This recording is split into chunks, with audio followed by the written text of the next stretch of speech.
"We're not bringing the kids to see you. Hospitals are traumatizing." She said it so casually, like she was turning down brunch. It took me a second to realize I was still alive, still conscious, still clinging to the edge of recovery when my son's wife, Madison, said those words over speakerphone. Then I heard my son's voice, Eric, in the background. "Yeah, Mom, we just think it's better this way. They'll remember you how you were." How I was. I looked down at my body, barely functioning. A feeding tube, a line in my neck, a scar still fresh across my abdomen, and machines beeping like background noise to the shattering of my heart. I couldn't speak. Not because I didn't want to, but because the anesthesia hadn't worn off completely. My jaw was slack, my body weak, but I heard every word, and they knew that. "My name is Lorraine, and from wherever you're watching this, stay with me. Have you ever been treated like a memory before you were even gone?" The phone call ended without a goodbye.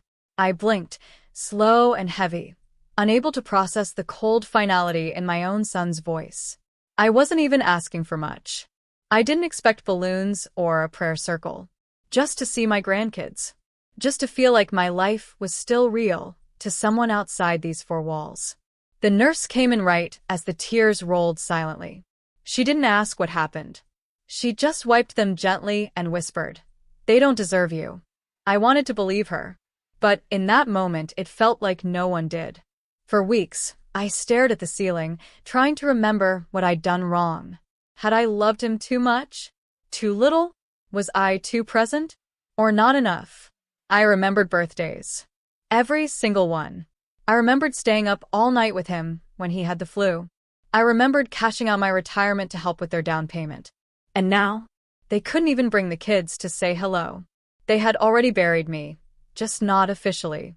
I left the hospital after 11 weeks. No welcome home banners. No calls. No casseroles. Just silence. But sometimes silence is a gift. Because in it, you find the truth. You owe no one a second chance to discard you twice. Over the next few months, I didn't chase. I didn't beg to be included. I focused on getting stronger. My hands, once trembling, started writing again. My feet, once numb, began walking further than the living room. I changed my will. I changed my locks. And most importantly, I changed the name on my emergency contact form. From Eric Blake to Nurse Maribel Santiago. She had seen me cry. She had held my hand when the pain got unbearable. And she never once looked away from who I really was. 6 months passed. And then, on a cold Thursday morning, the phone rang. It wasn't Madison. It was the ER. "We have Eric Blake in critical condition. You're listed as the emergency contact." I cut her off, calm as a lake. "No, I'm not. Ma'am, the number is registered to you." "I know, but I'm not the name on the form anymore." Click. Some doors close with a bang, but the ones that matter, they close with clarity. That night, I made tea the way I always did, slow, methodical, with a hint of lavender. No shaking hands. No tears. Just silence, warm and steady. The kind of silence that used to terrify me when the house was full of noise and people and obligations. Now, it felt like peace. Because for once in my life, I didn't feel guilty for letting go. I didn't call back. Didn't follow up. Didn't even check the hospital's website to see if my son was okay. I knew that sounded cold, but let me ask you something. Where were they when I was hooked up to machines, unable to speak, praying for one familiar face to walk in? Where were they when the doctors said, I almost didn't make it? They were home. Spending the money I helped them save. Smiling in photos I wasn't invited to. Teaching my grandchildren I was too sick to visit, instead of teaching them what loyalty looks like. So no, I didn't return the call. I went for a walk. And as the wind hit my face, I felt alive in a way I hadn't in years. The next day, Nurse Maribel texted me. You okay? Heard from County R that they called you by mistake. I'm more than okay, I wrote back. I'm free. 2 days later, the knock came. I opened the door. And there stood Madison. No makeup. Eyes red. Clothes wrinkled like she'd slept in the car. She didn't even say hello. "He's in surgery again," she blurted. "They said you were listed as the emergency contact, but then you hung up." I didn't invite her in. Yes. I hung up. She blinked, like it was news that her actions had consequences. Why? "He's your son. And I was his mother when it mattered," I said, voice steady. "When I needed him, he was too busy protecting your comfort. He let you erase me." She stepped forward. "The kids miss you." I smiled, but not the kind that welcomes. No. "They miss the benefits." She stood there, stunned. So I continued. "I paid for the violin lessons, the summer camps. I mailed birthday gifts I never got thank yous for. You cashed the checks, Madison. You just never remembered who signed them. We thought." No. You decided. You decided that a hospital room was too much for your children, but you had no issue letting me cook Easter dinner on pain meds 6 months earlier." She looked down. The silence grew thick between us. Then I asked her the one thing I never thought I would.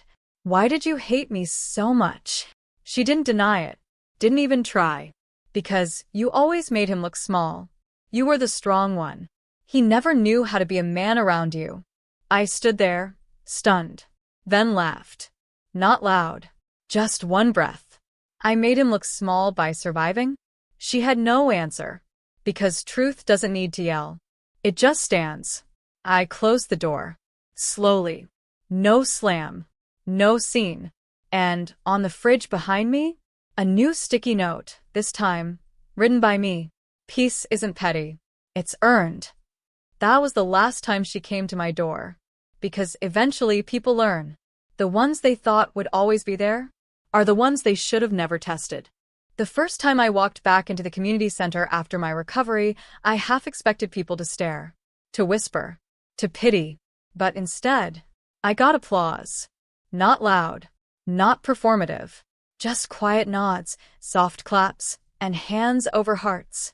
Mrs. Jefferson, who ran the food pantry, gave me a long hug. "You're back," she whispered. "We didn't think you'd make it. But look at you, walking like the wind didn't even touch you." I smiled. The wind hit hard. I just didn't fall. I had volunteered there for years, before the surgery, before the betrayal, before the silence that tried to convince me I was disposable. But now I was back. Not to escape my pain. To build something out of it. I started hosting quiet meetups for women like me, older women who had given everything to their families and gotten nothing back, but polite neglect. We called it the second circle.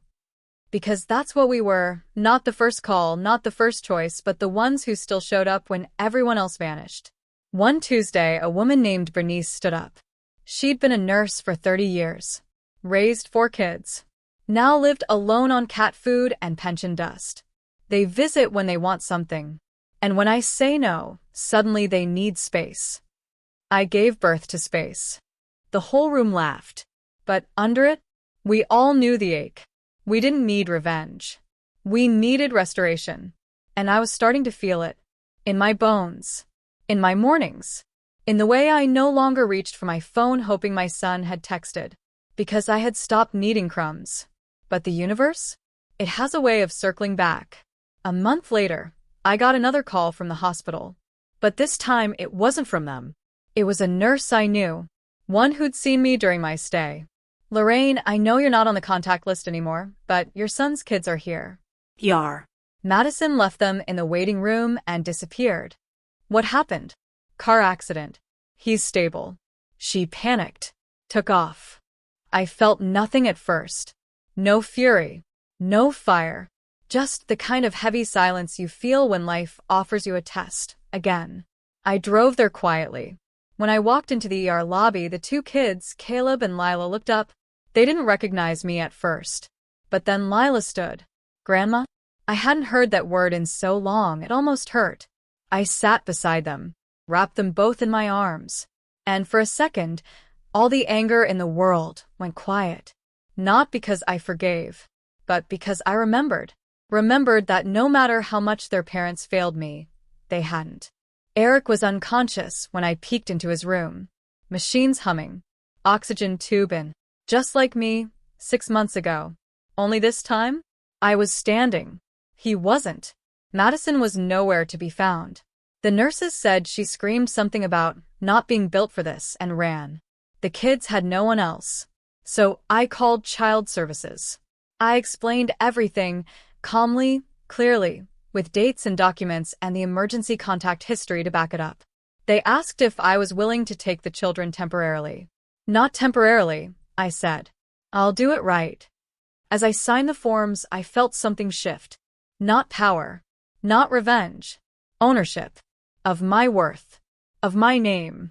Of a future they thought they had written without me. They thought they'd erased me. But I wasn't gone. I was just recovering.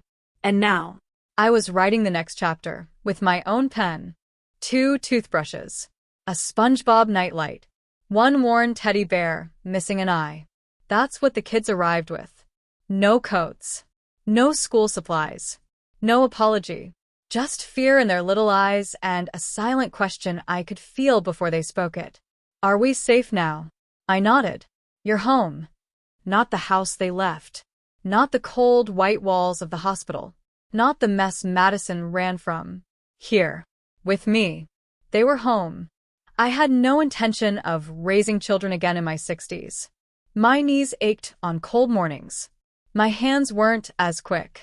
But that night, I reheated leftover soup, tucked them in, and read stories I hadn't opened in decades. Lila fell asleep mid-sentence, hand curled around mine. Caleb didn't speak much.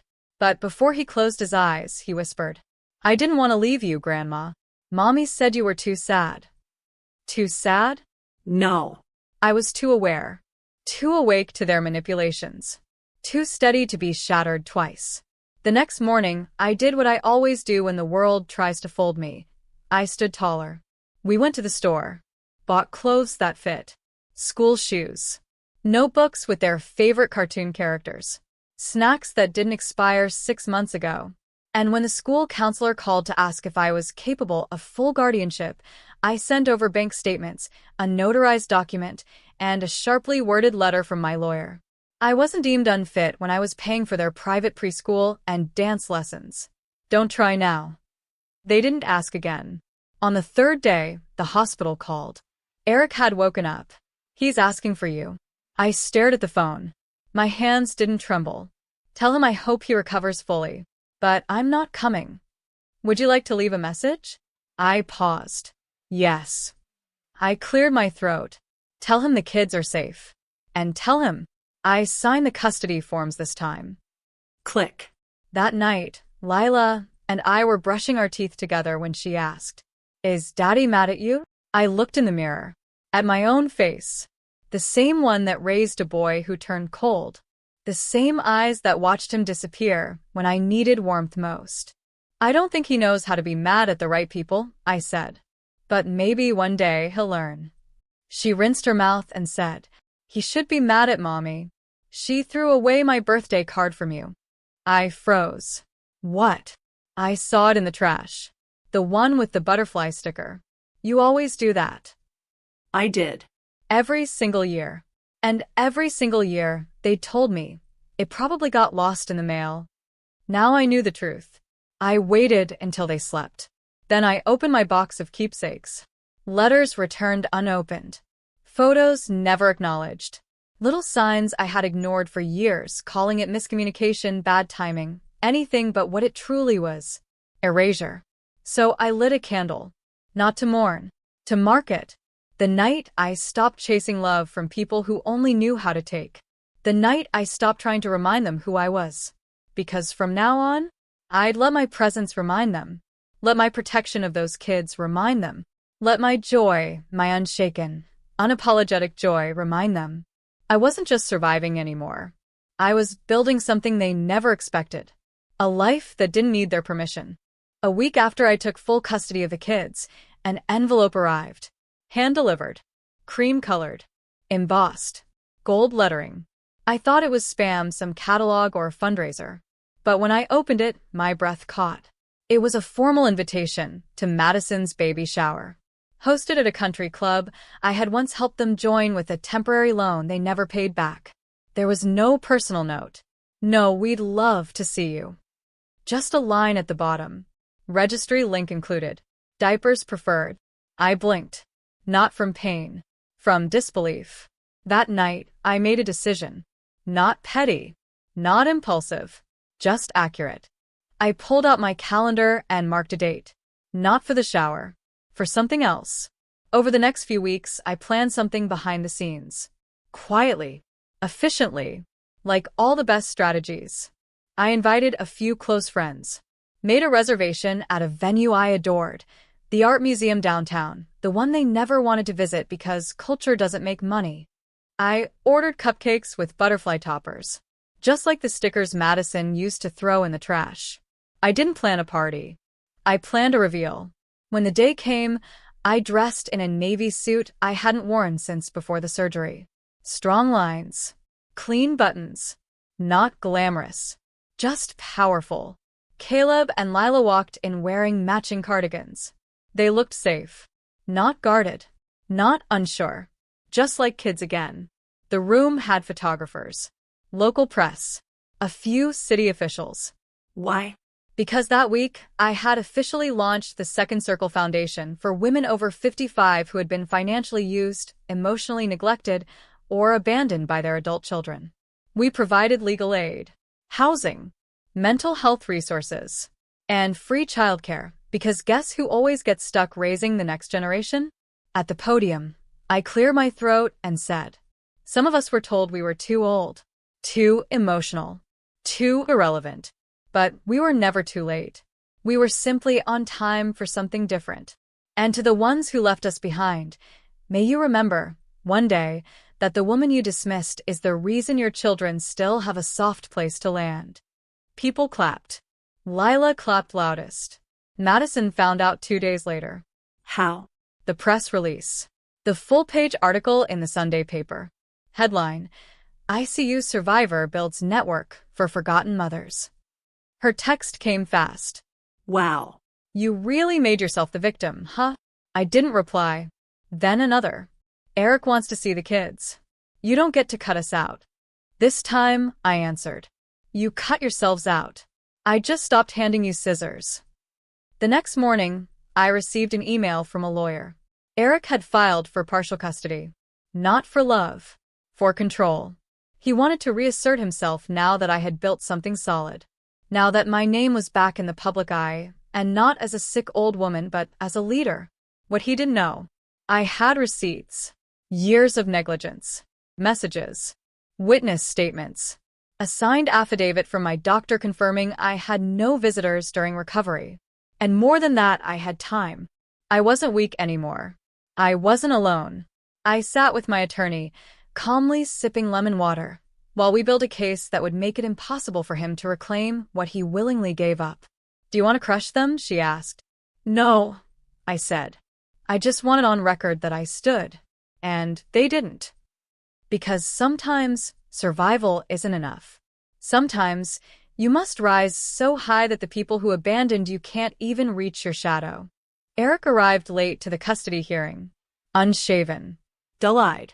Wearing a wrinkled suit like someone else picked it off a clearance rack and told him it looked respectable. He wouldn't meet my eyes. But that didn't matter. I wasn't here to argue.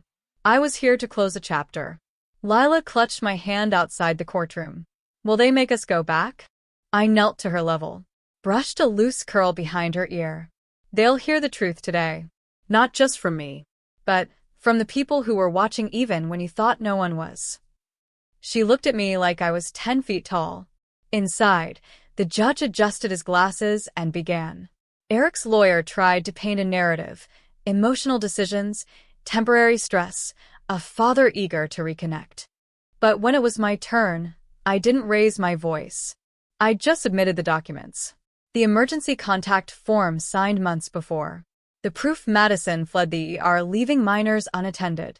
The school counselor's note about neglect. And finally, a video. Lila's birthday.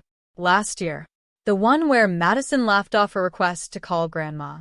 Lila had recorded it. She's not coming. She never does, Madison said with a shrug. Grandma lives in the past. Then the video showed Lila quietly opening the card I'd sent. The one with the butterfly sticker. The one Madison ripped up 5 seconds later. The judge's eyes hardened. That was not the behavior of someone with a child's best interests at heart. Eric tried to speak. Choked up. Looked at me like I was the traitor. But I stayed calm. You weren't absent because you were sick. Or struggling. You were absent because you chose not to show up, over and over. That's not parenting. That's pattern. He said nothing. Because truth doesn't beg to be heard. It stands. The final ruling was short. Full permanent guardianship awarded to Lorraine Green. Visitation only with court approval and professional supervision. Case closed. Case closed. But that wasn't the most powerful part. As we stood to leave, Eric mumbled, almost under his breath, but just loud enough. You really think they'll love you more? I didn't turn around. I just said, No. But they'll feel safe with me. And that's better than love built on fear. Outside, reporters were waiting. Somehow, the press had picked up the foundation story and tied it to the hearing. I didn't stop to give statements. But one reporter asked as I walked past, what would you say to mothers who feel forgotten by the children they raised? I paused, looked straight into the camera. Don't beg for a seat at a table that collapses without you. Build your own. That night, I didn't celebrate. I cooked grilled cheese and tomato soup. Caleb did his homework at the table. Lila drew a butterfly and taped it to the fridge. It said, Grandma's house equals home. I cried in the hallway, but not from sadness. From the kind of peace that only comes when you've finally broken a generational chain. Eric didn't call again. Neither did Madison. They disappeared the way people do, when shame outpaces pride. But I wasn't waiting for an apology. I had the kids. I had my purpose. And I had something no court or contract could measure. The quiet triumph of being trusted again. The first time Lila called me Mom by accident, we were in line at the grocery store. She froze, eyes wide, embarrassed. I'm sorry, I didn't mean. I squeezed her hand. It's okay, sweetheart. I heard what you meant, and I meant it, because by then, she was my daughter in every way that mattered. That weekend, Caleb brought home a family tree project. He laid it out on the kitchen table, crayons and glue scattered everywhere. Do I put Dad's name here? He asked, pointing to the top branch. I hesitated, then said, that's up to you. But why don't we add the people who show up? He nodded slowly and wrote, Lorraine, right at the root. A few months later, we had our first proper vacation, just the three of us. A cabin near a lake. No phones. No noise. Just board games, campfires, and laughter I hadn't heard in years. At night, I'd sit on the porch while they slept, watching stars. And every time I exhaled, it felt like letting go of years of disappointment, breath by breath. Not because it didn't hurt anymore, but because the healing was louder. Then came the email. From a private prep school I couldn't afford when Eric was young. They'd seen the article about the foundation, about my story. They were offering both Caleb and Lila full scholarships. We believe in second circles, the principal wrote. I read it 3 times. And then just whispered, God, you don't miss a beat, do you? At orientation, other parents stared. Older woman. 2 young kids. People assumed. Whispered. Judged. One woman asked me if I was the nanny. I smiled. No. Just the woman who showed up when everyone else vanished. She didn't ask again. Life didn't suddenly get perfect. Caleb had nightmares. Lila asked hard questions. There were bills, lawyer updates, and days when I still missed the version of Eric who used to hold my hand crossing the street. But every night, before bed, the kids said, Good night, Grandma. Thank you. Not just for the meals, or the roof, for everything. One evening, I sat with Lila brushing her hair. She looked at me in the mirror and asked, Do you think Daddy ever loved us?